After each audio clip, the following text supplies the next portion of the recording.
Un garçon renaît dans un monde où la magie et rêve de vivre une vie tranquille, mais avec un talent remarquable pour la magie de l'eau. Il se rend vite compte qu'il devra s'entraîner dur s'il veut survivre dans El Ange, nouvelle terre où il a été envoyé. Tout commence dans une vaste forêt, avec des montagnes s'élèvent au loin. Au milieu de cette forêt, tenait une maison, où un jeune garçon allongé sur son lit, il s'est levé à sa chambre, après avoir jeté un dé, œil à 2 livres et un couteau sur la table, et sorti pour admirer le ciel bleu clair du matin. C'est là qu'il a dit que l'eau venait à moi. Instantanément, une boule d'eau s'est formée dans sa main, pour disparaître quelques instants plus tard, ne laissant rien d'autre qu'une plaque d'eau dans sa paume. Dans la scène suivante, le garçon s'est retrouvé dans un endroit surréaliste, où un homme l'a accueilli par son nom, Mihara Ryo. Cela faisait des lustres que cet homme n'avait pas visité cet endroit pour la dernière fois, et il a informé Ryo qu'il était mort dans un accident de voiture. Le garçon a hoché la tête en disant qu'il se souvenait, puis a demandé si l'homme avant lui était Dieu. L'inconnu a expliqué qu'il ne bat pas, mais qu'il était quelque chose proche d'un ange. À partir de là, Ryo a commencé à l'appeler Miguel, juste pour simplifier les choses. Après avoir appris qu'il était sur le point de se réincarner, Ryo a demandé ce qu'il était censé faire dans cet endroit. En attendant, Miguel lui a dit de vivre comme il voulait. Il n'avait reçu aucune mission, alors il semblait libre d'explorer. Dans ce cas, le garçon a admis qu'il voulait juste une vie paisible.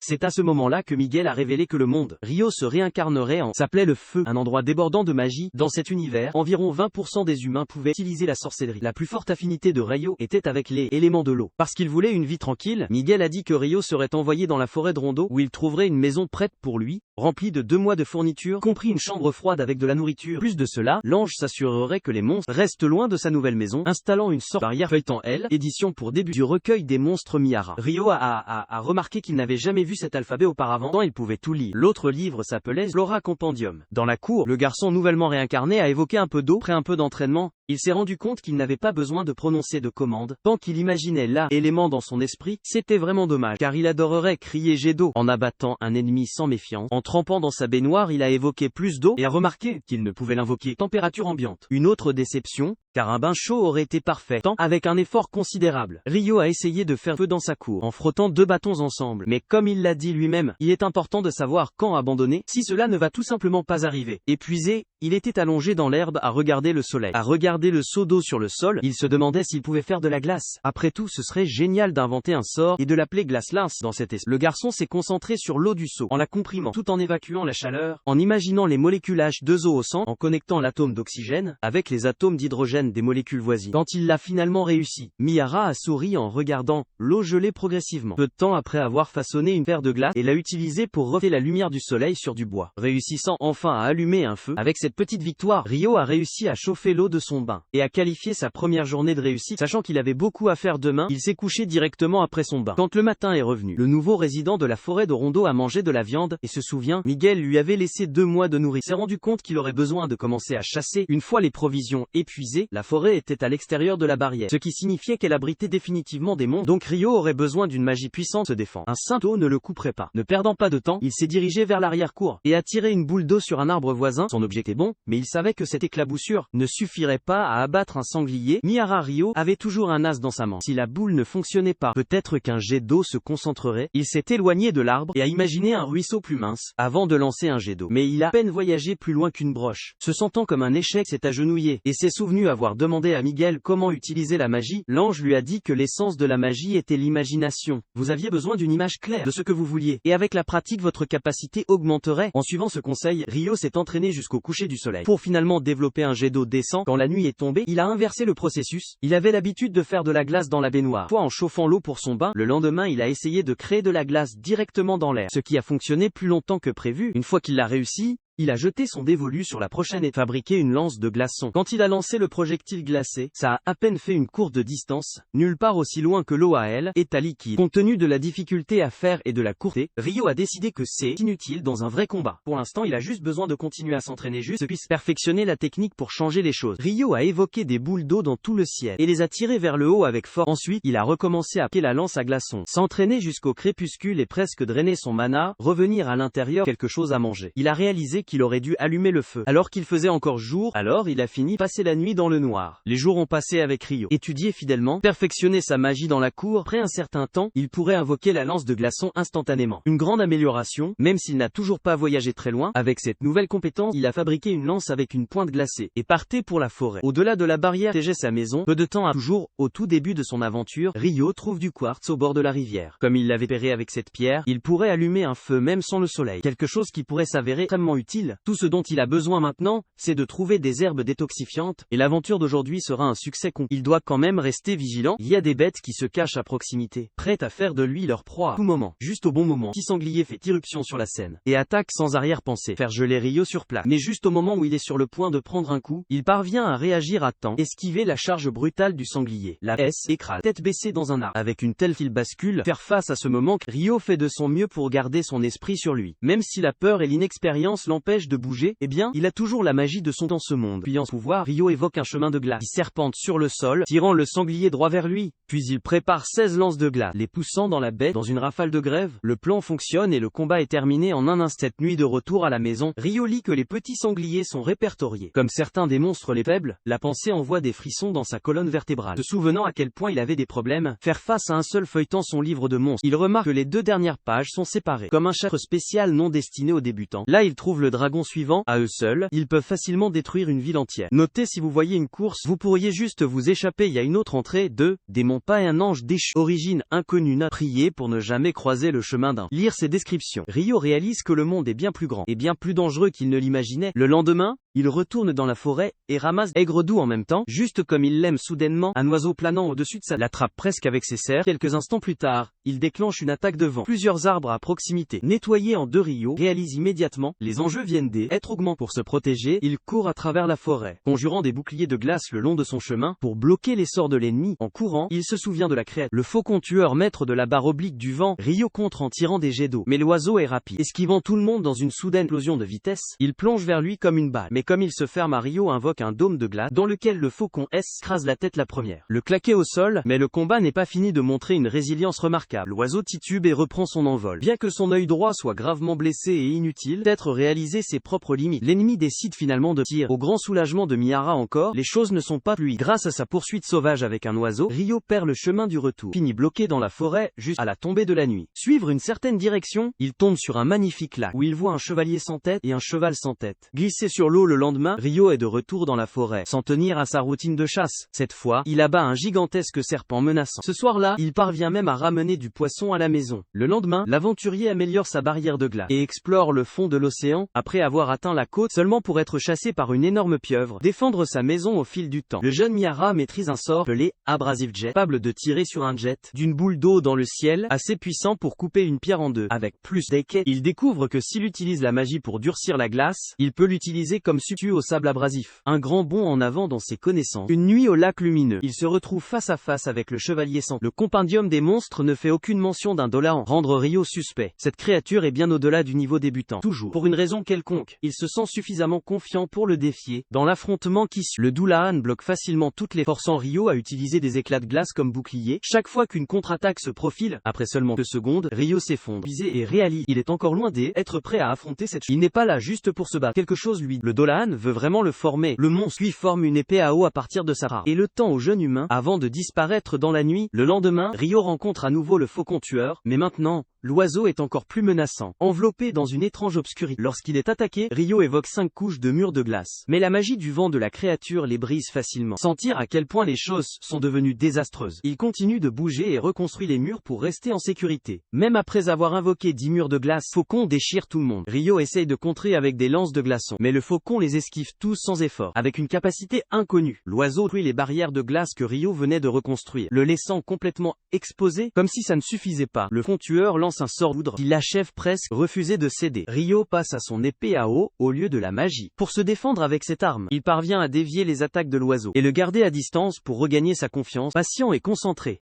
Rio attend la prochaine plongée du faucon tueur, et au moment parfait, plonge son épée dans la bête, alors qu'elle passe. Après avoir porté un coup siphon, l'aventurier s'approche de l'oiseau, qui s'accroche toujours à la vie, et merci pour l'opportunité, prendre tellement de leur bataille. Il sait que s'il n'est pas devenu fort aujourd'hui, il serait sûrement mort contre cet adversaire. Quand il est revenu pour une autre attaque, par respect pour le faucon, qui avait aussi grandi, cherchant à se venger de son droit perdu, Imihara, Rio promet de donner à la créature une fin honorable. Avec ça, il retire son épée du corps de l'ennemi, et met fin à sa vie. Dans la scène suivante, un dragon rouge vole au-dessus du ciel de la forêt de Rondo, où Mihara marche jusqu'à. Il se retrouve soudainement face à face avec ce colossal entité ailée. Ne perdant pas de le dragon atterrit devant l'humain et, communiqué par télépathie, demande s'il a vu un faucon tueur qui a évolué dans la région. Au début, pensant que le faucon est serviteur de ce monstre, Rio s'excuse que le dragon réalise instantanément. L'oiseau a été tué par ce jeune homme. Impressionné impressionné par la force humaine. Le dragon regarde sa taille et note qu'il porte l'aile épée du roi des. Si le roi lui confiait cette arme, le dragon dit que le roi doit avoir une très haute estime de lui. Pas si sûr de ça. Rio admet qu'il aimerait vraiment demander au lézard volant quelques questions tard. Alors que l'après-midi s'estompe, le dragon entend un appel lointain et fait ses adieux à son nouveau compagnon. Avant de partir, il révèle son nom lui. Regardez la créature s'envoler. Rio sourit et admet. Il n'aurait jamais imaginé, il aurait la chance de parler avec un dragon.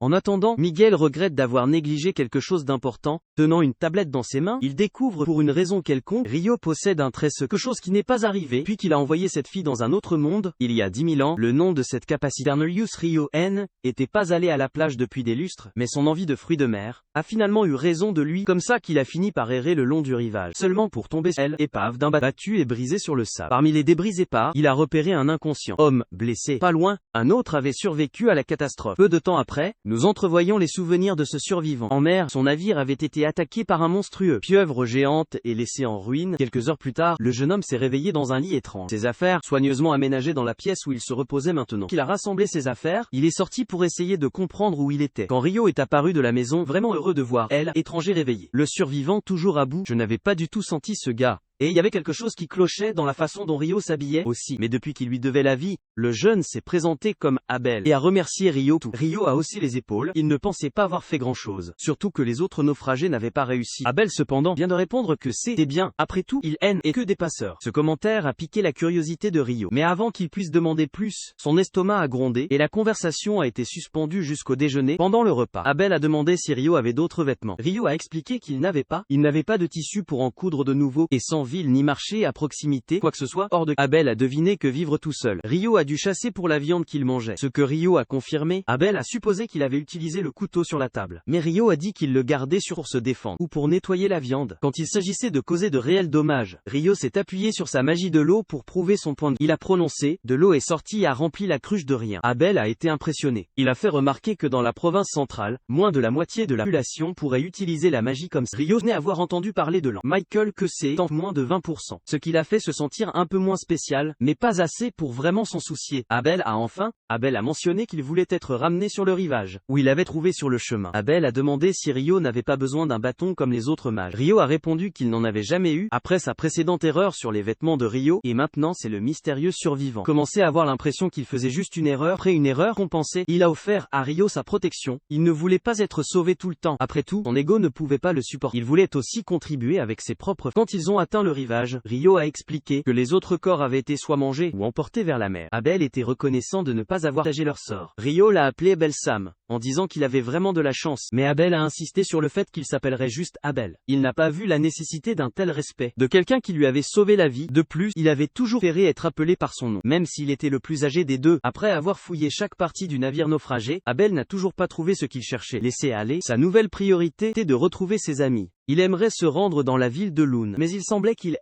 était échoué loin au sud. Rio a admis qu'il ne savait pas où était Lune, mais je suppose que je devrais me diriger vers le nord. Un long voyage avant de partir, capable a invité Rio à voyager avec lui. Depuis que Rio connaissait la région, il pourrait servir de guide en échange d'un paiement. Le garçon de la forêt a accepté, et avec une poignée de main, leur partenariat a été scellé. Ils étaient partis dans leur aventure le lendemain matin. Ce soir-là, à la maison, Rio a regardé ses récoltes, et réfléchi à la façon dont tout ce qu'il voulait était une paix, vie simple, mais il semblait qu'un nouveau voyage était sur le point de commencer. Plus tard dans la nuit, Rio a dit à Abel qu'il devait sortir, rencontrer quelqu'un qui ne pouvait être trouvé. À cette heure-là, Abel était un peu con. Rio avait dit qu'il n'y avait personne d'autre dans les parages. Mais Zazie a décidé de ne pas forcer Rio, est allé voir le Dolahan, pour lui faire savoir très la forêt de Rondo. Pendant un moment, il a remercié le chevalier sans tête. Sans lui, Rio n'aurait jamais appris à survivre, puisque ce serait leur dernière séance d'entraînement. L'apprenti était déterminé à tout donner. Sans tarder, le couple s'est affronté. Échangé des coups avec une nouvelle intensité, les progrès de Rio étaient évidents. Il avait parcouru un long chemin, depuis qu'il a commencé à s'entraîner avec le Dolahan, même si était clair. Le jeune humain fatigué, bien plus rapide que son adversaire surnaturel. Et c'est exactement ce qui s'est passé, après la séance. Alors qu'il disait au revoir, le maître a tiré une sphère d'eau de la rivière magique. À l'intérieur d'un ensemble de vêtements est apparu. Rio a accepté le cadeau avec un large sourire, et a promis d'en prendre bien soin. Avec ça, le Dolahan a finalement tourné, disparu dans la nuit. À l'aube, Abel a quitté la maison, prêt pour la route à venir, et a trouvé Rio qui attendait dans sa nouvelle cape, préparé pour le voyage avant de partir. Le mage de l'eau jette un dernier regard sur sa maison. Ça me manque déjà, mais aussi déterminé à vivre un peu plus, avant de retourner à sa vie tranquille. Plus loin sur le chemin, le duo a croisé un sanglier. Abel s'est avancé, a sorti son épée et a déchaîné son habileté au combat. Piercing total. Courir la bête bête de bout en bout. Impressionné, Ryo a posé des questions sur ses compétences de combat. Abel a expliqué que les mages ne les utilisaient pas. C'était des techniques pour les combattants comme des épéistes et autres. Cette nuit-là, le couple a dormi dans le creux d'un arbre. À la première lumière, ils sont reparés un certain temps. Ils ont remarqué des signes des lézards à proximité. Les monstres avaient l'avantage dans le marais. Alors Abel a suggéré qu'ils contournent. Malgré leurs efforts pour les éviter, Ryo a vite senti qu'ils étaient chassés. Ils devraient affronter leurs ennemis ici et maintenant. Abel pour son compagnon. Après tout, il était un mage sans bâton. Mais Ryo a surpris tout le monde, abat plusieurs ennemis avec ses lances de glace. Quelque temps plus tard, après avoir traité avec le reste de leurs adversaires, elle, épéiste, se tourne vers son compagnon et demande quel genre de sort il vient d'utiliser. Le mage dit simplement que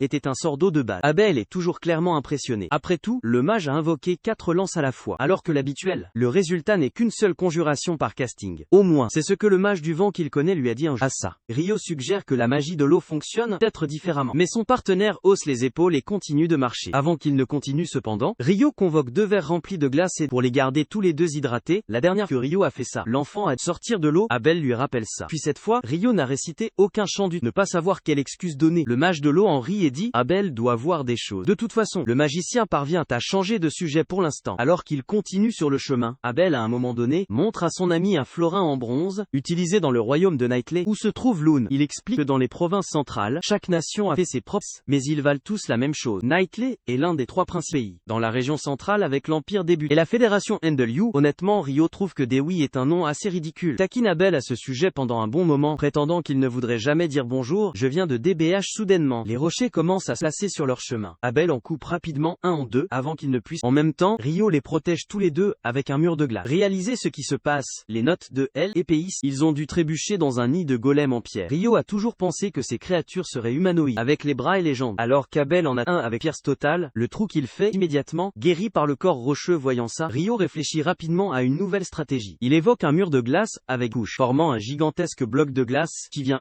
écraser sur les golems et les aplatit entiers. Prend soin de la plupart d'entre eux. Une fois le combat terminé, les deux remarquent que l'un des golems n'a pas bougé du tout. Chiffre de Ryo. Ces monstres doivent énergie du sol. Quelque chose comme ça. Celui-ci est probablement à sec à la pointe de la créature. Il y a une énorme pierre magique de couleur étonnamment vibrante. Et capable devine que cette chose a dû battre chaque monstre qu'il a rentré. Depuis des lustres, car ce sera leur butin. Depuis que les autres golems ont été enterrés sous des tonnes de glace. Quelques heures tard, les aventuriers repèrent ce qu'Abel peut être un monstre. Les wyverns tournent également au-dessus. Alors, les humains s'installent pour regarder ce qui promet d'être une bataille féroce. Abel pense que la bête géante est désavantagée. Mais le mage de l'eau a foi dans le grand gars. Bien sûr, l'affrontement commence, et pendant que les dragons ont le dessus du ciel, le monstre laisse échapper un si puissant rugissement que ça fait écraser les flyers. Abel n'a aucune idée de ce qui vient de se passer. Mais Ryo soupçonne que c'est une sorte d'annulation magique. Cette nuit-là, après avoir installé le camp, Ryo plaisante en disant qu'il espérait une revanche entre Abel et le monstre qui envoie un frisson dans la colonne vertébrale de l'âle épéiste. Revenir à leur conversation précédente, Abel admet qu'il n'a jamais entendu parler de l'annulation magique. Bien qu'il soit familier avec des choses similaires, comme des pièges et des donjons, Ryo se réjouit du mot donjon et dit qu'il aimerait en explorer un jour. Abel mentionne ensuite que le seul donjon des provinces centrales est à Loon, la ville même où il se dirige. Ryo se plaint que son pote le tenait, mais Abel insiste sur le fait qu'il n'avait aucune idée. Ryo était dans ce genre de défi. Puisque Ryo est d'humeur pour les histoires,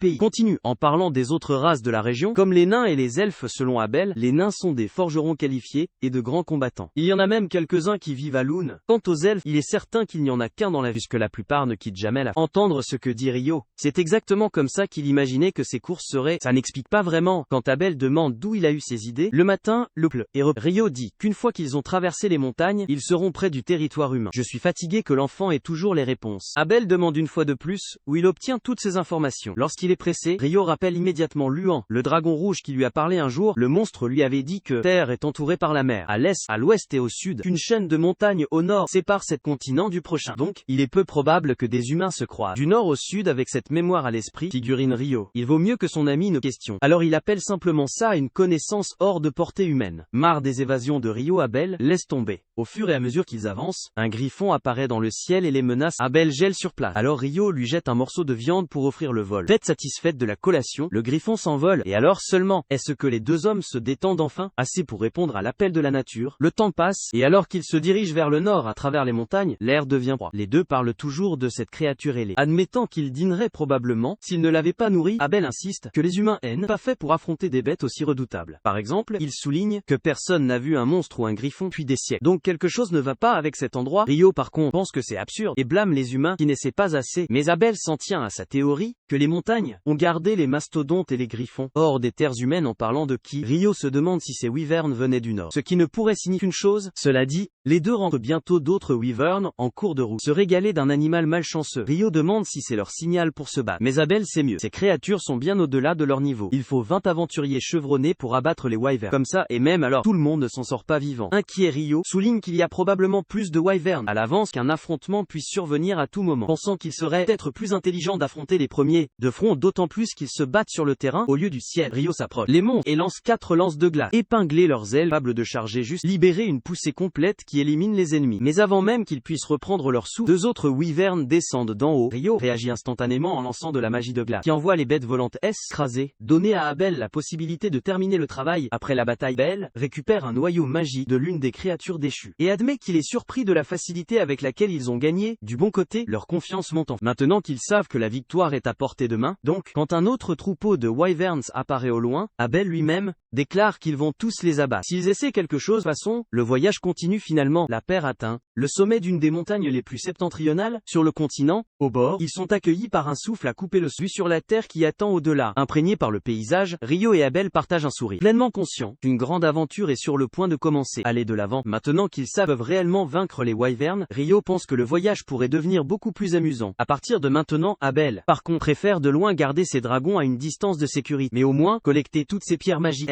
Pas un gaspillage total. De toute façon, alors qu'ils regardent vers l'avenir, les deux arrivent au nord. Mais elle, péiste, n'a aucune idée d'où exactement. Rio était presque sûr qu'ils étaient déjà entrés dans les débits. L'Empire, mais selon son compagnon, cet empire se trouve au nord du royaume. Il est donc peu probable d'entendre ça. Rio laisse échapper un étrange soupir de soulagement. Pas parce qu'il déteste l'Empire des Béats, mais parce qu'il ne supporte pas ce nom ridicule. Peu importe quoi finalement. Il repère une route. Si elle était suivie vers l'ouest, mène à la ville de Kailati. Ou alors Abel dit que Rio est visiblement excité à l'idée de trouver une auberge décente et enfin rattraper un peu de sommeil, tandis que le guerrier le taquine d'être tout excité pour affronter les wyverns. Il y a quelques instants en réponse, Rio abandonne la ligne classique. Une chose est une chose, une autre chose est une autre. Quelques heures tard, ils arrivent à la guilde des aventuriers locales. Abel suggère c'est une bonne idée pour son partenaire de s'inscrire, puisqu'une carte de guilde sert également d'identification, signifie que vous n'avez pas à payer d'impôts chaque fois que vous entrez dans une ville. Larousse rappelle à Rio qu'il était son garant. Payer une pièce d'argent quand ils sont venus ici, et honnêtement le mage avait soupçonné, c'est une sorte de stratagème loup. Comme quand quelqu'un continue de couvrir ta part, et avant que tu le saches tu es fondamentalement leur serviteur, sans t'en rendre compte, voir que l'enfant n'est peut-être pas tout là. Abel remet en question son état mental, et lui assure qu'il est un gars décent. Le mage à son tour, sarcastiquement, le remercie d'avoir voyagé avec un héros aussi vertueux. Abel mentionne également que la guilde paie le plus cher pour la magie. Pierres et matériaux montent, sinon tu aurais besoin d'être un alchimiste. Pour utiliser réellement ce truc, le sujet de l'alchimie attire l'intérêt de Rio. Juste une assiette de riz au curry, que son ami avait commandé pour lui, arrive à table. Le mage regarde le repas, comme s'il avait découvert un trésor perdu depuis longtemps. À son avis, le curry est un aliment de base de toute histoire de réincarnation. Sauf généralement le protagoniste doit traverser l'enfer et les hautes eaux pour recréer le recette, mais ici, -5, il semble déjà exister. Plus préoccupé que jamais pour la santé mentale de son pote, Abel le presse de manger avant qu'il ne fasse froid. Obéir à Rio, prend une bouchée, et après ça, il ne tout simplement pas arrêter de le pelleter. Quand il a fini, il commande une autre assiette, et demande s'il y a du curry à Loun aussi. Quand son ami confirme, le jeune mage de l'eau devient encore plus excité pour leur voyage. En fait, même le lendemain alors qu'il Khalid, il ne peut toujours pas arrêter de parler du curry qu'il avait, et depuis que son partenaire a gardé le silence de cette spécialité régionale, Rio exige maintenant de connaître chaque dessert disponible. Pour, après le repas, le temps passe, et le duo poursuit leur voyage à travers le continent nord. Après une pause déjeuner rapide, ils traversent une vaste étendue de terre, et enfin approcher le huard tant attendu, entouré de magnifiques champs de blé à la porte de la ville. Abel est reconnu par un garde nommé Nîmes, qui est choqué de voir le péiste vivant. Depuis qu'il pensait qu'Abel avait disparu, Abel explique bien ça. Il avait en quelque sorte, mais que sa vie a été sauvée par l'homme debout à côté de lui. Après que Nimeur ait accueilli chaleureusement Rio, Abel paie les frais d'entrée et il passe la porte. À l'intérieur, Abel pense qu'il vaut mieux se diriger directement vers la guilde. Depuis qu'il est avec Rio, le mage pourrait être en mesure de s'inscrire à un rang plus élevé que d'habitude. Normalement, vous commencez au rang M, mais si vous êtes accompagné d'un aventurier de rang B ou plus, vous pouvez commencer au rang E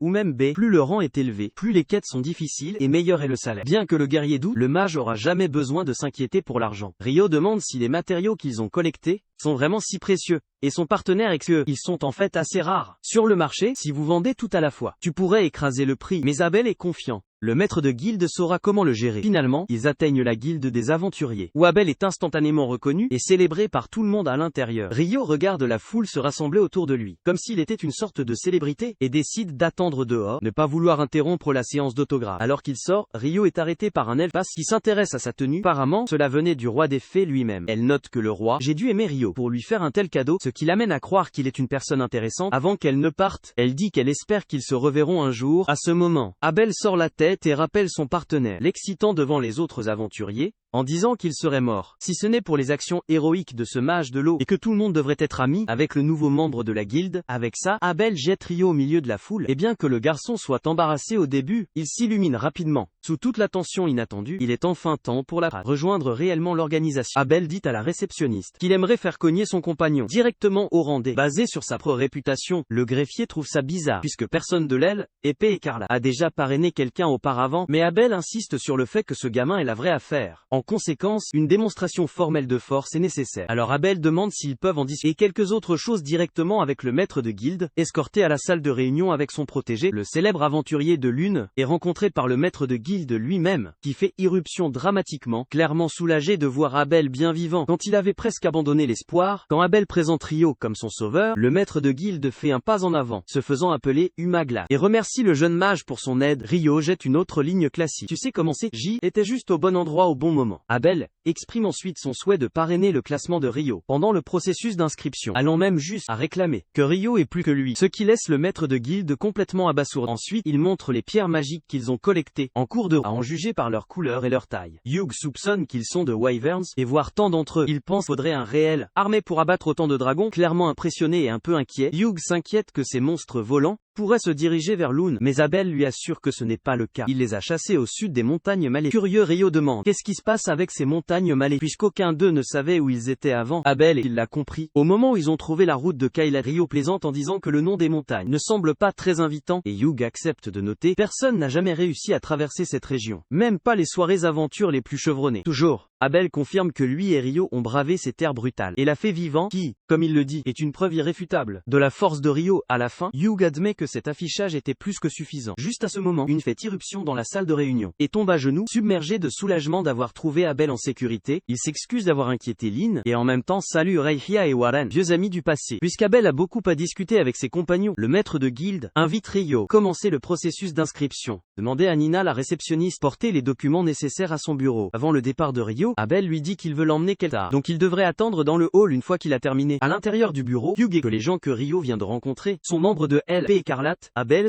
le groupe le meilleur et le plus célèbre de la ville. Impressionné, Rio demande s'il peut vraiment s'inscrire directement au rendez-vous. Hugh répond qu'Abel est si bon, les gens pourraient l'appeler un génie, mais même lui ne pouvait pas abattre un wyvern seul. Cela signifie les compétences de Rio sont plus que suffisantes. Commencer au rendez. Nina arrive bientôt avec le matériel d'inscription et guide Rio tout au long du processus. Pendant que Hugh s'occupe de la paperasse, elle mène une brève interview pour enregistrer le nom et la classe de Rio. Puisque Rio n'a pas d'adresse permanente à Lune, il est autorisé à rester dans l'un des dortoirs de la guilde. Juste 300 jours après l'inscription, puisqu'il n'a jamais été dans un donjon auparavant, il est intéressé par le cours d'introduction. La guilde offre tous les mois. La session de ce mois commence après-demain, à 9 h dans la salle de réunion au 3e étage. Nina lui demande alors de placer sa main sur un tal. Pour terminer l'inscription, qui est représentée par une carte qui lui sert d'identité. Une fois l'entretien terminé, Rio et Nina le bureau du maître. Et Hugh pousse un soupir de soulagement. Abel sans fin de retour. Après tout, les choses étaient devenues assez chaotiques depuis que cet enfant a disparu. En fait, Hugh prévoit déjà d'annoncer au public que le chef de L.P. Écarlate est de retour. En quittant la guilde, Abel emmène Rio pour récupérer sa récompense. Pour l'avoir escorté en toute sécurité en ville, il veut aussi acheter à Rio des vêtements et un. Maintenant qu'ils sont honnêtement à Lune, Rio n'est même pas sûr de ce qu'il ferait avec un bâton. Il peut lancer des sorts sans un. Quand il doit se battre de près, il utilise une épée capable. Pour sa part est un peu confus. Il avait toujours pris l'arme à la taille de Rio. C'est juste un couteau. Étant donné sa taille, parlant de fusion, Rio se rend compte, il y a encore quelque chose de fondamental. Il ne comprend pas tout à fait. Un peu plus tard, alors que le soir tombe, Rio se retrouve à réfléchir à quelque chose qu'Abel a dit. Dans ce monde, une journée dure 24 heures. Une semaine c'est 7 jours, et un mois c'est 30. Comme si c'était de retour sur. Les tailles de vêtements sont mesurées de la même manière. Plus il y pense, plus il se demande si c'est juste une coïncidence. Peut-être que quelqu'un d'autre de la Terre s'est réincarné ici, il y a longtemps, et a fini par façonner de nombreuses traditions locales. D'autant plus qu'ils ont du curry ce soir-là. Presque tous les aventuriers de Loon se réunissent pour organiser une de bienvenue pour Abel après son retour triomphal et inattendu. Elle, épée écarlate, est là en pleine forme. Des boissons et des rires coulent tout autour. Le lendemain, Rio est complètement anéanti. Nina lui rappelle que Ra veillait sur lui toute la nuit, puisque Ra voit Abel comme un frère aîné et admire définitivement Rio pour avoir sauvé son héros. Quand Rio arrive dans sa nouvelle guilde, fournit un logement. Il est présenté à ses nouveaux colocataires de la chambre 15, le mec aux cheveux bruns est Neil, et la blonde à l'arrière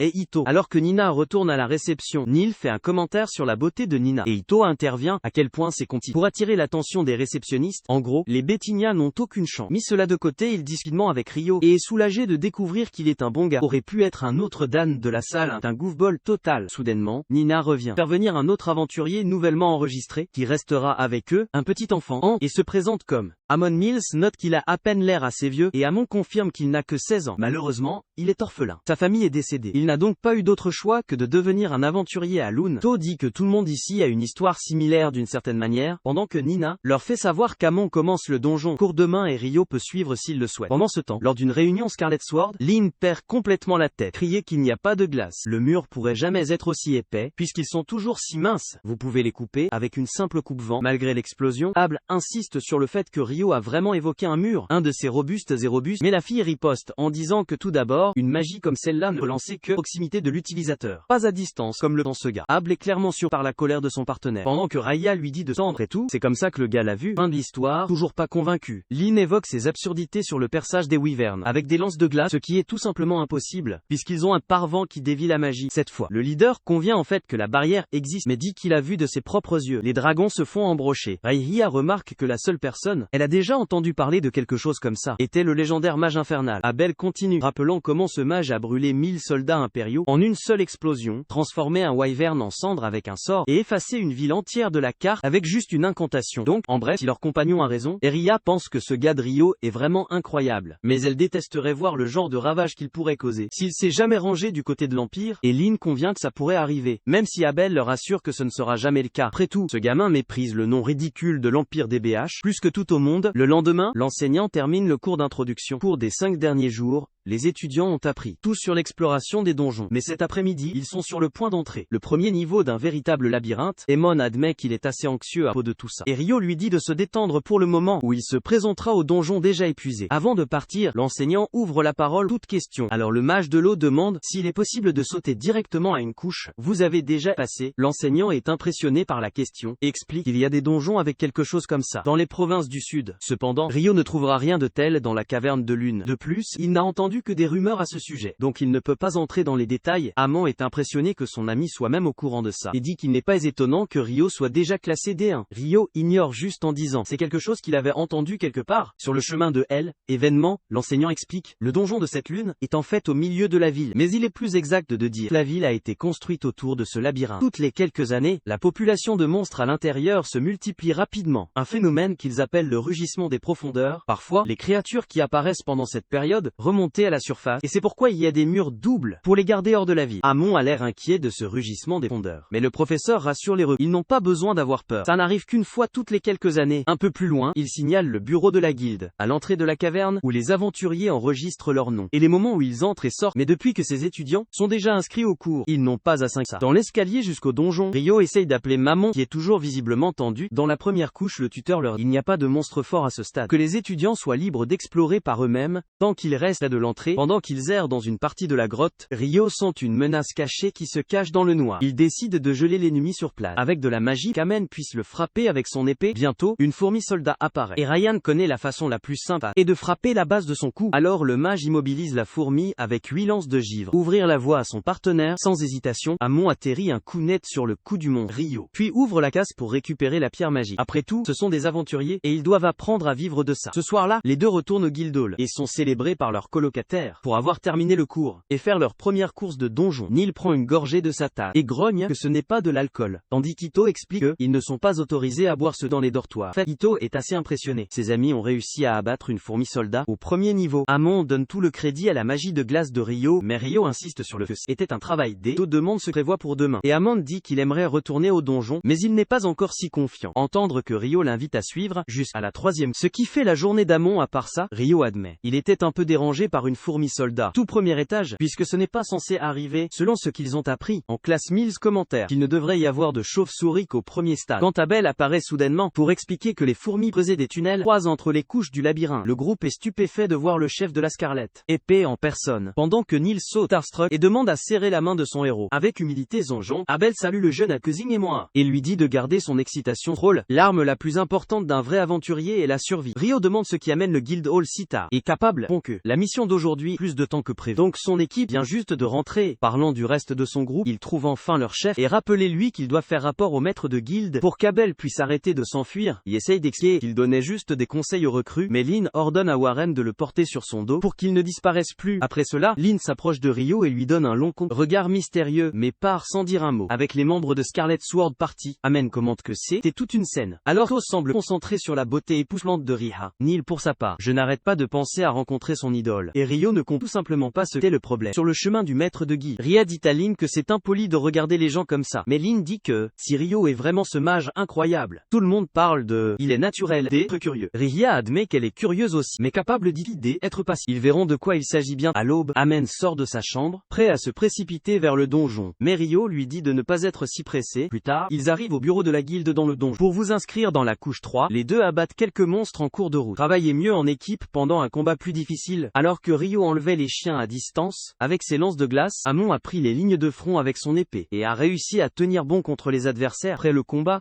le jeune guerrier sent l'épuisement dans ses jambes, pendant que le mage lui offre un coup de main pour le relever, et le félicite pour sa performance. Pendant une pause, Rio remarque avec désinvolture qu'il y a quelque chose dans la technique de l'aile, pédamment, cela lui rappelle Abel. Il demande si le professeur du garçon est de retour dans son village. J est un aventurier. Amon est que son maître un vieil homme nommé Kiro, qui avait formé dans une prestigieuse académie de la capitale royale, et avait appris un style célèbre appelé Hume. Naturellement, Amon a fini de suivre ses traces. Rio lui assure qu'il va devenir aussi fort qu'Abel dès qu'il maîtrise les bases de combat au corps à corps. C'est là qu'Amon admet il a toujours considéré son ami comme un mage, mais il s'avère qu'Abel est assez habile avec une épée. Le sorcier explique aussi qu'il avait un mentor qui s'est entraîné avec lui il y a longtemps, mais puisque son style est unique, il n'est pas sûr que cela compte vraiment comme un sabre formel. En parlant de quoi, Rio avertit Amon de se détendre avec que son style de combat est assez épuisant. Encore une fois qu'il a compris, il pourra éviter de se blesser, puisque c'est en fait un style très sûr. C'est pourquoi Amon devrait développer son endurance. Toutes les chances qu'il a, peut-être avec de la course ou un exercice similaire, après tout, pratiquer de manière cohérente est la seule vraie voie vers l'amélioration. Cela rappelle à Rio le temps où il a voyagé avec Abel. Pendant un moment, chaque matin, Abel se levait tôt pour s'entraîner, et même si tout le monde était d'accord, il est incroyablement talentueux. Le chef de l'aile, P. Écarlate, n'a jamais relâché quand il s'agissait de son entraînement. Inspiré par cette leçon, Amen promet de continuer à travailler dur, et son compagnon ne pas aider, mais louer la détermination du gars. Le lendemain matin, Mihara, Rio dit au revoir à ses colocataires, alors qu'il se dirige vers un rendez-vous, mais il ne va pas au donjon. Plané dans les rues paisibles, il se dirige vers la bibliothèque, où il est accueilli par la femme à la réception. Elle le conduit à la section sur les livres d'alchimie, pour qu'il puisse commencer ses recherches, et il est honnêtement abasourdi par l'ampleur de l'endroit. C'est sa première fois là-bas, tout avec une pile de livres dans les bras. Rio est déchiré entre la lecture des bases de l'alchimie, plongé dans un livre de recettes alchimiques, alors il décide de prendre les deux. Dans la cour de la bibliothèque, il cherche un ciel, pense que ce serait génial s'il pouvait tenir une copie de ses œuvres. Soudain, une énorme ombre balaie le ciel, qui avait été parfaitement clair il y a quelques instants. En regardant une paire de citadins repérer ce qui se passe. C'est une éclipse solaire. Instantanément, Rio jaillit sur ses pieds alors que les ombres le balayent. Et le sentiment qui le lave, c'est que le monde entier a soudainement changé. Réagissant par instinct, il lève des barrières de glace, protège d'un puissant jet assez fort pour exploser à travers tous les murs. Sauf que le dernier sorti de la fumée fait marcher une femme à cornes, qui réalise immédiatement qu'il y a un humain impliqué. Maintenant pas que ça compte pour elle, tant qu'il est éliminé. À en juger son apparence et sa puissance, Rio pense qu'elle doit être un démon, à égalité avec un monstre ou même un griffon. Et autant qu'il aimerait courir, il n'est pas sûr de pouvoir échapper à ce monde parallèle. En réfléchissant vite, il évoque plus de murs de glace, et les renforce avec du mana. Encore une explosion de feu écrase contre ses défenses. Et que Rio peut faire, c'est espérer qu'il ne sera pas par une telle puissance écrasante. Le démoniste fait un trou dans la glace, lancer un petit projectile par l'ouverture, viser directement Rio. Même si ça le frappe, il semble complètement indemne. Elle est impressionnée qu'il ait réussi à résister à Hellfire, mais ce qui la choque vraiment, c'est qu'il a dissipé la lance du vent. Elle étudie un peu plus. La démone remarque qu'il porte la robe du roi des, ce qui est encore beaucoup. Elle déclare que rien de tout cela n'a d'importance. Si elle le coupe avec son épée, le combat éclate et s'éclaire. La démone a le dessus en matière de vitesse, mais Rio détient une solide défense, bloque les frappes, juste à ce qu'il soit capable de mettre une certaine distance entre eux, pour une contre-attaque magique, prouvant qu'il n'est pas qu'une Il tire des dizaines de lances de glace. Aussi implacable qu'il soit, la démone est si rapide qu'elle esquive tout le monde, glissant sur le champ de bataille avec puissantes enjambées. Rire de ses tentatives, Rio réalise qu'elle utilise la magie du vent pour augmenter sa vie. Mais avant qu'il puisse trouver trouver un plan pour contrer ça. Elle comble à nouveau L, écart pour un autre assaut à L, et heureusement, Ryo brandit épée du roi des fées, et il sait que tant qu'il garde sa garde, il ne sera pas touché, même s'il est plus lent que son adversaire. De plus, ses coups ne sont rien, comparés à ceux que son propre maître utilisait. Au livret curieux de savoir qui est cet enfant bien né, la démone convoque une flamme, mais c'est instantanément épée par l'une des lances de glace de Ryo. Elle peut voir qu'il est puissant, mais le fait qu'il se batte réellement l'exaspère. Il n'y a aucun moyen qu'elle recule maintenant. Sans hésitation, elle se précipite à nouveau, se lancer dans un autre combat à épée frénétique, alors qu'elle a la vitesse et l'agressivité. Compteur Ryo avec une concentration et une précision inébranlables, assez pour garder le match mort. Même avec un peu d'espace entre eux, encore, le mage recourt à ce qui pourrait vraiment pencher la balance. Sa magie de glace, la démone pendant ce temps, tire son truc habituel, se dissimulant dans le feu pour se prémunir contre les lances, et ajouter de la terre et des murs vers bonne mesure. Mais Ryo réussit quelque chose d'inattendu, tirer des projectiles depuis le sous-sol, et sous tous les angles possibles, cela brise enfin ses défenses, et la laisse blesser avec son rival sur les cordes. Ryo presse pour le coup final, mais la créature commence à se régénérer rapidement au milieu de la bataille. Et juste comme ça, le combat se remet à la case départ. Pour aggraver les choses, elle montre une immense force. L'envoyer voler vers un bâtiment, maintenant la démone a le net avantage. Ou alors, elle pense soudainement, elle remarque des gouttes de pluie tombent du ciel. Mais au lieu de juste la tremper, chaque goutte brûle comme de l'acier. Avec l'averse fait rage au-dessus, elle est obligée de jeter un mur de terre, pour éviter d'être détruit sur place. Ryo revient sur le champ de bataille, mais décide de garder ses distances puisque cet ennemi refuse d'admettre sa défaite. Honnêtement, c'est le geste le plus intelligent qu'il puisse faire. Le démon déchaîne son bouclier, avec une telle force terrifiante, que se rapprocher serait un suicide. Une fois que c'est fait, l'éclipse commence lentement à s'estomper, et la lumière du soleil commence à revenir dans Lune Square, et des lustres, depuis que cette entité a fait face à un combat aussi équilibré, mais malheureusement, son temps est coulé, et elle doit se retirer. Elle aurait adoré continuer, mais cet enfermement était un collier, quelque chose qu'elle ne pouvait pas contrôler totalement. Enfin, la femme se présente comme Léonore Oracle. Albuquerque demande le nom du garçon. Il donne en retour, bien qu'elle aurait aimé le tuer. Eleanor réalise Mihara. Ryo n'est pas le genre d'ennemi que tu peux simplement détruire chaque fois que tu en as envie. De toute façon, que l'humain le veuille ou non, le démon promet qu'elle reviendra pour un match revanche. Un vrai combat où les deux peuvent s'installer, qui est vraiment le fort. Et si quelqu'un d'autre de son espèce se présente, elle demande à l'enfant de ne pas perdre, parce que, à partir de maintenant, sa vie lui appartient, et elle seule a le droit de le prendre. Comme la lumière du soleil revient complètement, le démon disparaît, et la tête de Ryo commence à tourner. Après une bataille aussi folle, cela lui rappelle qu'il voulait acheter des livres, alors il se dépêche de retirer de l'argent, et retourne au dortoir, sur la lune, pour découvrir que son compte est chargé d'argent, de vendre ses pierres, wyvern, mais quand il ouvre sa porte, les gars sont introuvables. Alors il se dirige vers la bibliothèque, regardant à travers la fenêtre, il repère ses colocataires, être menacés par un groupe de 5 punks. Le trio de la salle 15 se plaint d'avoir été pris en embuscade. Mais les fauteurs de troubles le disent clairement, qu'il n'y a pas de règles, disant qu'ils doivent avertir n'importe qui avant d'attaquer. C'est comme ça que ça marche dans les donjons. Alors Ryo en laisse tomber 4 avec un sordo, ne laissant que le meneur, et lui renvoie la logique du gars. Neil dit que ce mec est Dan de la salle 1 type. Ryo sourit et demande si le grand va s'enfuir, avec sa queue entre ses jambes. Maintenant que ses copains sont à terre, Dan ne l'a pas. Il se jette sur le mage, qui le fait rapidement craquer dans l'estomac, avec le pommeau de son épée, faire perdre son déjeuner au gars sur place. Avec ça, pris soin de Ryo, donne une potion à Ito, depuis que lui et Neil sont rejoints, amène pour ses courses matinales. Par eux, le mage de l'eau lui-même pourrait avoir besoin de ratolage. Alors pendant que Ryo prend un bain bien nécessaire de ressourcer, le prêtre du groupe utilise des soins mineurs pour réparer son épaule, celui qui a pris le coup du vent d'Eleanor, lent et d'eau plaisante, en disant que si cette frappe avait atterri dans son cœur, Ryo serait parti. Mais Ryo et que c'est exactement là qu'elle visait, il a juste réussi à esquiver à la dernière seconde. Bien sûr, tout le monde meurt d'envie de savoir qui il a combattu, mais Ryo promet seulement de renverser les haricots un autre jour. Juste pas aujourd'hui, laissé seul avec ses pensées. Ryo réalise, il a encore beaucoup à apprendre sur ce confinement, et les puissants démons qui rôdent dans ce monde. Dans l'instant suivant, nous voyons Nilto et Amen se frayent un chemin dans le donjon de la ville. Cette fois, quand le plus jeune membre de l'aile se blesse au bras, il y a en fait un prêtre pour le guérir, après avoir lutté quelques monstres. Nilto souligne que trouver des archers gobelins au 5e étage est un mauvais signe. Les créatures de ce niveau ne devraient pas être là. À cause de ça, Mills suggère de remonter à la surface. Rappeler à tout le monde que la survie est notre priorité absolue. Nilto plaisante en disant qu'il a totalement volé cette devise à Abel, et l'enfant répond honnêtement, c'est assez évident que la vie est la chose la plus importante. Alors le chef de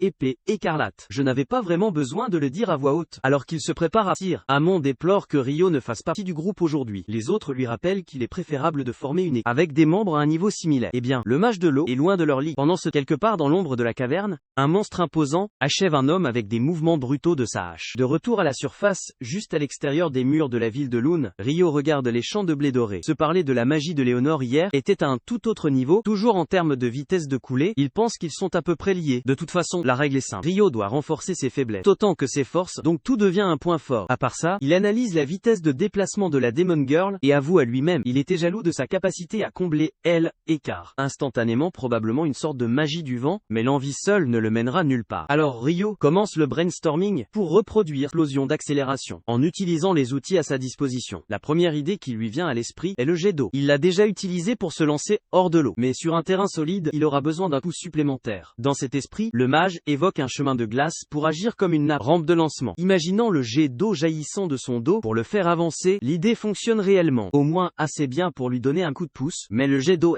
épuise rapidement, le laissant bloqué. En réalisant qu'il a besoin de plus de pouvoir, Ryo met sa pratique en attente et se dirige vers la bibliothèque faire des recherches sur les démons et l'alchimie. En parlant de la bibliothèque, Lin est occupée à fouiller dans des livres sur les sorts interdits, à la recherche d'un moyen d'évoquer un épais mur de glace en l'air ou lance de glace, assez tranchant pour sceller les défenses d'une wyvern. Mais elle ne trouve ces sorts nulle part, même pas son maître Hilaria les a déjà arrachés dans son essai. Ce sont des sorts originaux que Ryo a inventés lui-même. Pour autant qu'elle sache, la seule à pouvoir ça et le mage infernal de l'Empire. Et même alors, c'est rare. Au cours de ses recherches, Lin tombe au hasard sur Syrah, un ami elfe. Lin demande si Syrah a été loin de Lune pour la capitale royale, et Syrah le confirme. En parlant de travail, Syrah mentionne qu'elle a déjà quelqu'un qui l'attend, et doit partir en attendant, alors que les garçons de la salle 15 reviennent du donjon. Il rencontre la commis préférée de Neil, Nina. L'enfant est tellement frappé, il est pratiquement sur une autre planète. Chaque fois qu'elle est là, alors To doit le ramener à la réalité. Avec un coup de son personnel, Nina commente que le groupe est de retour tôt. Et le prêtre explique, ils ont une très bonne raison pour ça. Il lui montre ensuite la pierre magique d'un archer gobelin et explique qu'ils en ont rencontré un au 5e étage, qui est bizarre, puisqu'il n'y a pas eu de signe de ces gobelins à ce niveau pendant des années. Immédiatement, Nina s'excuse pour alerter le maître de la guilde, promettant d'afficher un avertissement sur le tableau d'affichage. Avec ça, les trois aventuriers pour vendre leur pierre magique. Quand Hugh Maglas entend la nouvelle, il se souvient que les archers gobelins n'apparaissent généralement qu'à partir du 10e étage. Un drapeau rouge définitif. Il demande combien de groupes de rang B sont en ville, et Nina répond juste Scarlet Sword et la Brigade Blanche.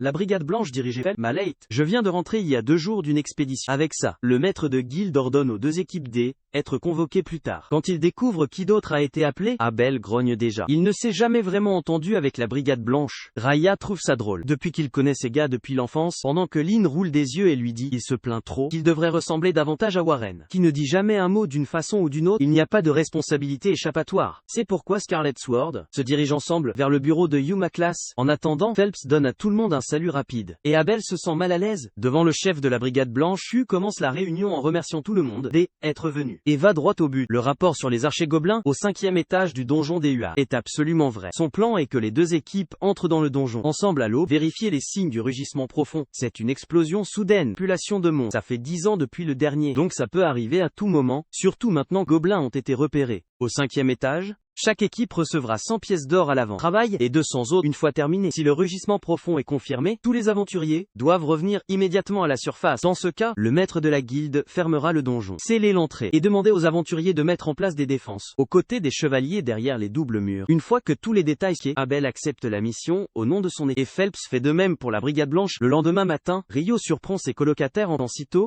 qu'il envisage de visiter la Northside Library. Aujourd'hui, depuis qu'il est censé a des matériaux plus spécialisés sur l'alchimie que celui du sud, Ito ne dit que des aventuriers de rang ou plus autorisés à utiliser cette bibliothèque. Donc le mage de l'eau se qualifie. Amon demande si les rumeurs sur une section interdite sont vraies, ce qui rend Ryo encore plus excité. Le prêtre explique que seuls B rang et plus peuvent entrer dans cette zone, décevant un peu le mage. Mais Nils assure, lui, qu'il ne faudra pas longtemps avant qu'il atteigne ce niveau. En parlant de niveler, Nils lui-même rappelle à tout le monde qu'aujourd'hui est le jour que le groupe avance un peu plus dans le donjon. Il est donc temps de se préparer. Quand ils arrivent, Ryo paie le droit d'entrée et obtient son. Alors qu'il marche dans les couloirs, il remarque que la bibliothèque du sud est plus grande, mais il y a quelque chose de différent dans l'air, même s'il est sûr que les gens penseront qu'il est pour rechercher les démons. Ryo regarde autour de lui pour quelqu'un qui peut l'aider à trouver les livres qu'il veut. Grimpé au 2e étage, il court directement dans Syrah, l'elfe qui est l'ami de Lanine, le même qu'il a croisé dans la rue. Les yeux de Ryo s'illuminent instantanément quand il la voit. En attendant, elle, épée écarlate, arrive à l'entrée du donjon. Aux côtés de la Brigade Blanche, les 2 dirigeants se saluent. Capable de vérifier si Phelps a vraiment amené 20 combattants, il a fait la moitié du régiment de la brigade, tous de rang C ou supérieur. Une qu'il semble est prêt, Hugh s'apprête à ouvrir la porte du donjon. Mais Abel l'arrête, disant qu'il a un mauvais pressentiment à ce sujet. Dans cet esprit, il dit à Lynn d'utiliser un sort de vent pour repérer la première couche. Une fois qu'elle la sorcière détecte des centaines de créatures rassemblées juste à l'entrée. C'est toute la preuve dont ils ont besoin. Le rugissement des profondeurs se produit. Le maître de guilde immédiatement ordonne que les autorités soient averties. Les monstres peuvent arriver à tout moment. De retour à la guilde, le groupe de la salle 15 voit la vie que le donjon ferme, quand soudain un aventurier fait irruption, criant sur le rugissement des fondeurs. Tous les membres de la guilde présents sont invités à prendre position au-dessus du premier mur, et soyez prêts à attaquer immédiatement. Pendant ce temps dans la bibliothèque, Syrah reconnaît Ryo, et se présente officiellement. Quand elle demande ce qu'il fait là, le mage de l'eau s'est presque évanoui. Il fait des recherches sur les démons, mais se rattrape au dernier moment. Au lieu de cela, il dit qu'il est ici pour étudier l'alchimie. Son but ultime est de créer un golem. Syrah commente l'ambition du jeune homme. Elle doute qu'il y ait des livres spécifiquement à ce sujet ici. Mais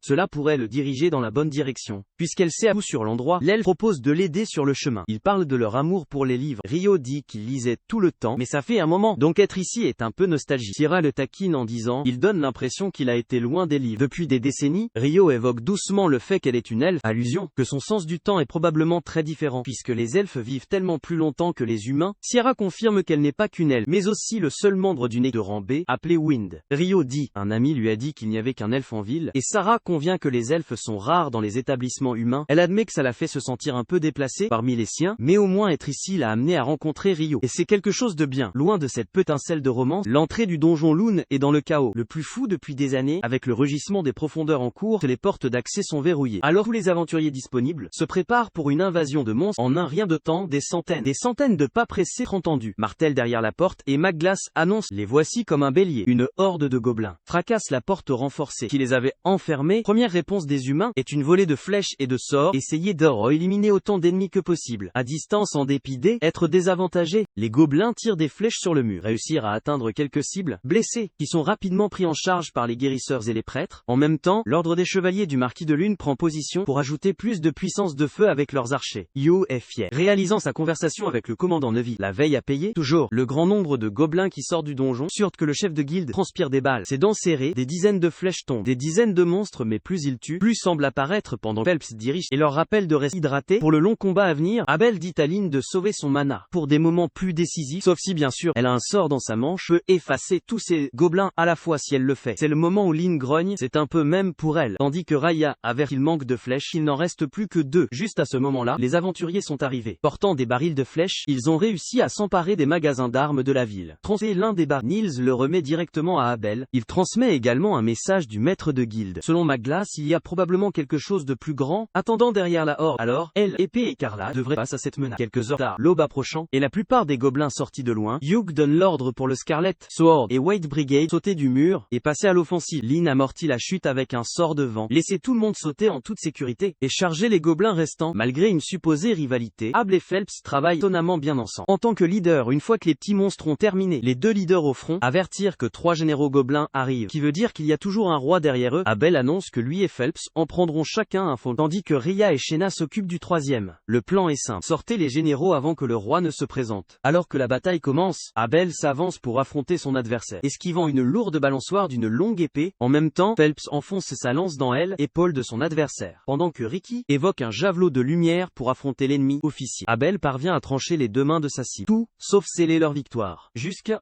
ce qu'un son résonne des profondeurs du donjon, le fait crier, tout le monde descend. Soudain, une puissante rafale balaie le champ de bataille, avec une force tranchante comme un rasoir. Warren parvient à empêcher Lynn d'épée en 2, avec son énorme bouclier, mais quelques gobelins n'ont pas autant de chance. Ayant survécu à la coupe du vent, Ryu remarque que la force et la vitesse derrière ce sort a largement dépassé l'original. Mais ce n'est pas tout. La vue d'une créature géante émergeant du donjon raconte à Abel que ce N était qu'une partie du plan du roi gobelin. Il était prêt à tuer ses propres généraux, juste pour distraire l'ennemi. Agissant rapidement, Phelps esquive la hache du gobelin et enfonce sa lance sur sa poitrine. Mais l'armure du monstre absorbe complètement le... Abel essaye de se rapprocher aussi, mais l'ennemi est fort et assez rapide pour le faire reculer, lui et le lanceur avec facilité terrifiante du haut du mur. Hugh ne peut rien faire d'autre que regarder, s'appuyer sur ses meilleurs aventuriers, puisque seules leurs épées et lances enchantées avoir une chance contre un ennemi de cette ampleur, toujours des armes spéciales ou pas. Les aventuriers luttent face à un autre coup de vent du roi gobelin. Abel utilise sa compétence d'épée, ombre parfaite, couper le courant de tranchage, fermer la distance. Il prend le gobelin par surprise avec un plein coup percé à la poitrine, assez pour briser l'armure du mont, mais pas pour mettre fin au combat en anticipant cela. Abel demande à l'un de la faire bouger. Le mage déchaîne un barrage de marteler le géant jusqu'à il après une grêle implacable. Il est s'écrase finalement au sol. Avec le roi ennemi tué, les combattants sur le mur éclatent en célébration. Alors que les plus responsables de la victoire échangeaient des regards stupéfaits comme s'ils n'avaient toujours pas coulé. Phelps prend d'Abel, que Lynn avait été protégée par Warren tout le temps, juste qu'elle puisse jeter son sort. Et le chef de la brigade blanche fait, elle, éloge de la stratégie de elle, épée écarlate. En attendant, Rio passe un après-midi insouciant avec la jolie elfe juste à ce qu'il soit temps de dire au revoir. Mais une entrée cachée dans le donjon conseille que le mage de l'eau sera bientôt entraîné dans cette guerre. Aussi bien la nuit. Il est revenu dans la guilde, et l'endroit ressemblait plus à une taverne, avec des gens qui boivent et célèbrent quelque chose. Dans son bureau, tout ce que le maître de guilde voulait, c'est être en bas, lever un verre avec les autres, mais à la place, il a été enterré sous des piles interminables de traces sur les questions bureaucratiques plus ennuyeuses. En plus de ça, des chercheurs de la Cale royale étendue, pour arriver à tout moment, pour enquêter sur ce qui est passé. Depuis qu'il a été décidé, le donjon resterait fermé pendant un mois, mais le pire est encore à venir. Libre de ses fardeaux, Rio a erré dans le hall, et j'ai trouvé les aventuriers célébrant la fin du rugissement des profondeurs. Parmi les plus vivants était Nils,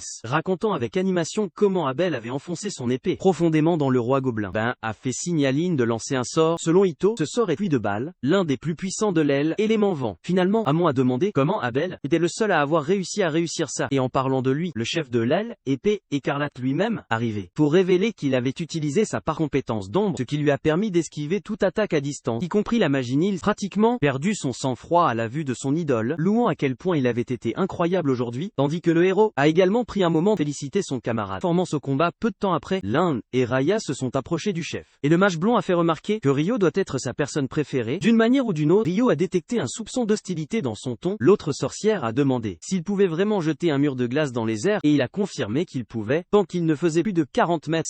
Était toujours un sort délicat, et il lui avait fallu du temps pour le maîtriser. Lynn voulait savoir si c'est un sort original. Mais Rio n'avait aucune idée de ce qu'elle voulait dire. Elle a expliqué que la plupart de la magie était jetée en utilisant des taux incantations, mais Rio croyait que les incantations étaient juste une question de préférence personnelle. Ce qui l'a laissé sans voix quand le mage est parti avec ses amis prendre quelque chose à manger avant que la nourriture ne puise. Abel a dit à Lynn que les gars semblaient penser que les incantations existent juste parce qu'ils avaient l'air cool, d'autant plus qu'ils pourraient jouer sans eux. Lynn a trouvé ça difficile à croire, sans que c'était bien au-delà de la normale. Le lendemain, le trio de la salle 15 est revenu dans la guilde, grognant qu'il n'y avait pas de mission disponible pour eux. Rio s'est présenté et a demandé s'ils n'avaient pas de demande en attente, mais Nils a expliqué qu'il n'y avait rien. Depuis la fermeture du donjon, ils avaient même pensé à travailler au-dessus du sol, mais la récente vague de gens avait été trop, et les acheteurs annulaient leurs commandes. Amon a ensuite demandé si Rio cherchait du travail, mais en vérité, il recherchait un minéral dont il avait besoin pour de l'alchimie. Celui qui était maintenant complètement épuisé, To a deviné que c'était du cuivre magique ou un article cher. Et Rio a révélé que juste une poignée coûte 500 000 florins, c'est 5 pièces d'or. Une petite une. Mills a fait remarquer que ça doit être agréable d'être riche, alors qu'il ne pouvait même pas avoir un petit travail facile à payer avec un cœur d'or. Le mage de l'eau a proposé un contrat, qu'il ramasse le minerai. Quelque part, il pourrait encore être trouvé. Ito s'est souvenu. Il y avait une mine abandonnée près du village de Ruse, à environ une demi-journée de marche d'ici. Rio leur a offert 4 pièces d'or chacune, qu'ils aient réussi à en collecter ou non. Puis, il achèterait tout ce qu'ils ont trouvé pour 25 pièces d'or. Neil a demandé s'il était sérieux, et Rio a égaye. Cela lui coûterait un total de 37 pièces d'or. Encore bien moins que ce qu'il paierait en ville. Après le départ, Rio a entendu par la fenêtre un groupe de soldats harcèle une petite fille, juste parce qu'elle n'avait pas leur a servi la boisson qu'il voulait. Dan est intervenu pour la protéger, pousser le soldat qui la tient, ce qui a fait l'homme tirer son épée et ricaner que les aventuriers Sals devraient apprendre quelque manière. Puis sans avertissement, l'homme s'est soudainement effondré au sol, confus, accusant Dan de l'avoir fait trébucher. Le soldat s'est levé plus en colère qu'avant. Seulement pour retomber, il s'est avéré que Felt est derrière les chutes. Ordonné aux soldats du royaume de se retirer, mais le chef du guerrier n'a pas été intimidé, rétorquant que les deux Felt et le maître de guilde seraient exilés pour les avoir. C'est alors que Phelps a révélé qu'il était un aventurier, mais aussi un noble de ce royaume. Son nom était Phelps Heinlein, héritier de la maison Heinlein. Un des soldats l'a reconnu en tant qu'ancien commandant des Royal Knights, et le jeune homme a confirmé, son père était Alexis Heinlein. Avec ça, le noble a ordonné aux Riffs de se perdre, et ils se sont dispersés comme des rats effrayés. Quand les victimes l'ont remercié, Phelps a salué le courage de Dan pour son intervention. Et avec ça, les jeunes sont partis. Puis, repérant Rio dans la fenêtre de la guilde, Phelps s'est présenté en tant qu'aide de la brigade blanche. Abel lui avait, le mage de l'eau possédait des capacités remarquables, mais maintenant il était content de l'avoir vu par lui-même. Rio a joué speed, mais le capitaine le savait très bien.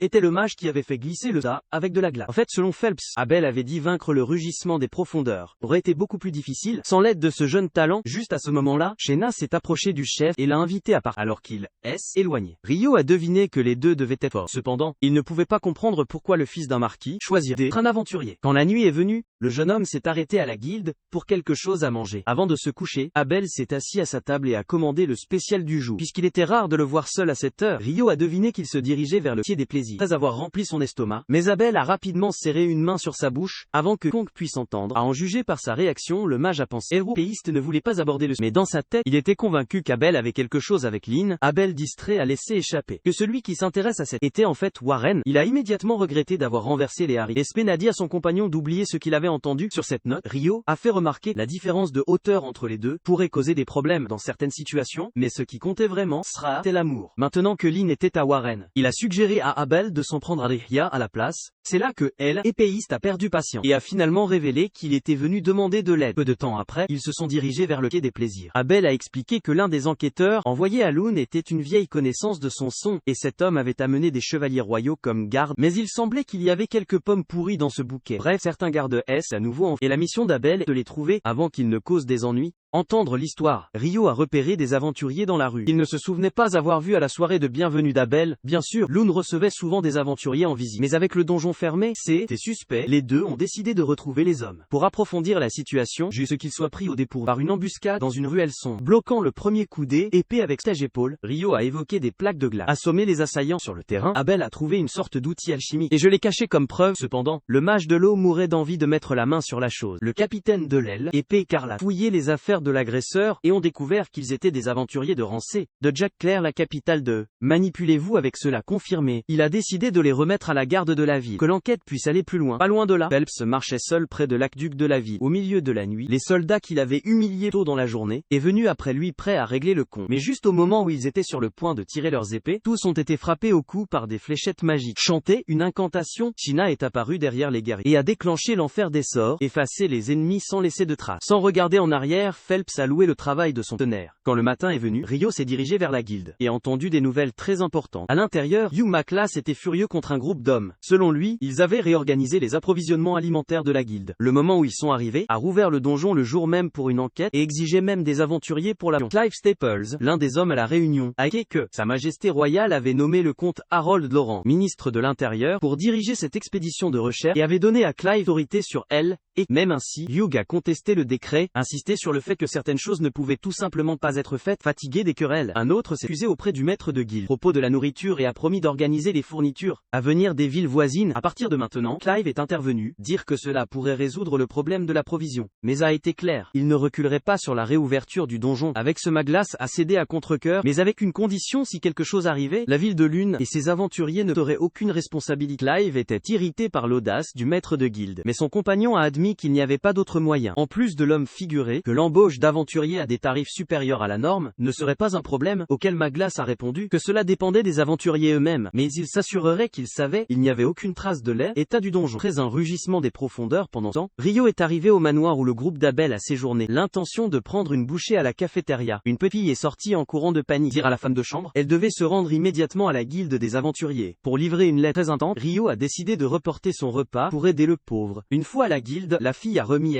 épée écarlate. Un message du professeur Hilarion dans la capitale. Selon le messager, quelqu'un de leur logement avait dit il les trouverait là-bas. Abel a lu la lettre et a révélé qu'Hilarion demandait le soutien des mages de la cour dans l'enquête sur le donjon. Cela inquiétait le Den, parce que la raison pour laquelle le donjon avait été fermé après les rugissements il y a des décennies, et ce un groupe de rang était entré et N n'était jamais revenu. Et ce N n'était pas n'importe quelle fête de rang. Leur chef était presque de rang, pratiquement surhumain, mais même lui, N, était jamais revenu. En d'autres termes, personne ne savait à quoi ressemblait la grotte. Après un rugissement des pondeurs, juste pour mon pesé attention, Rio a accepté. Le mieux était de rester loin de cet endroit et a pris congé pour enfin avoir quelque chose à manger. Ria a demandé son nom à la et elle a répondu Nathalie Schwarzkopf. Léa. Je me suis demandé si elle était de la célèbre famille Watermaid et l'enfant l'a confirmé. Même si elle a admis qu'elle avait encore un long chemin à parcourir, le membre de Scarlet Sword a demandé si Nathalie connaissait un sort. Cela pourrait créer un mur de glace dans les airs. De loin, mais la fille n'avait jamais entendu parler d'une telle chose. Abel a remarqué, son partenaire s'attardait toujours sur la question. Et elle a répondu que tout mage qui en a entendu parler serait curieux aussi. Nathalie a demandé si elle, épée écarlate, connaissait cette magie. Et Ria lui a dit que Rio, le jeune homme qu'elle vient de voir, pourrait l'utiliser. Abel puis en a preuve pour déclarer que aucun membre du groupe ne devait combattre Rio. Circonstance à son avis, même si tous les quatre unissaient leurs forces contre lui, il serait anéanti si une telle situation se produisait. Il devait se rendre immédiatement. Sur cette note, il a dit à Nathalie de chercher Rio si jamais elle avait besoin d'aide. Et je n'ai pas pu trouver elle, épée écarlate. Après la réouverture du donjon, l'un des hommes de la rencontre avec Maglas a remis au groupe un détecteur de mana résiduel, utilisé pour coller toute trace d'énergie magique. Laissée dans l'environnement, ces traces seraient renvoyées à elle.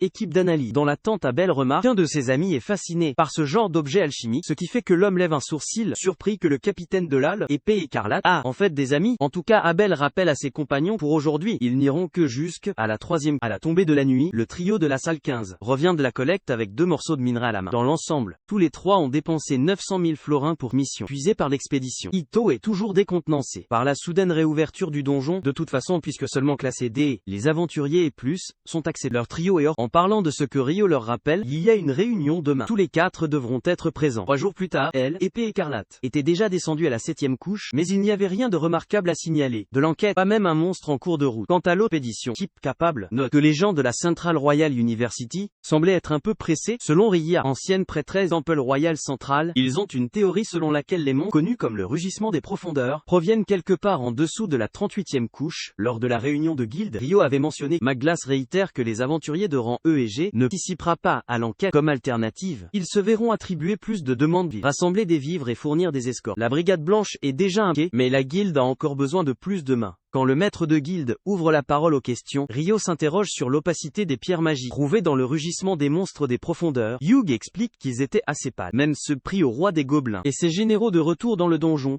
Clive Staples s'avance plus profondément avec son groupe, juste à ce qu'il tombe sur un passage étrange, celui qui pourrait se connecter à un autre emplacement. Cependant, personne n'a assez d'informations pour déterminer exactement pourquoi cette entrée existe. Même ainsi, Clive sent que leur explorer le labyrinthe est le bon choix. Il nomme rapidement la ouverte la porte et ordonne que l'équipement soit mis en place immédiatement. Pour qu'ils puissent d'abord l'examiner, ils doivent mesurer la densité de matière au-delà de la porte. Et donc lorsque les assistants appuient sur l'appareil contre l'espace sombre de l'entrée, tout le monde présent disparaît en un instant. Regardez ces vidéos apparaissant sur votre écran.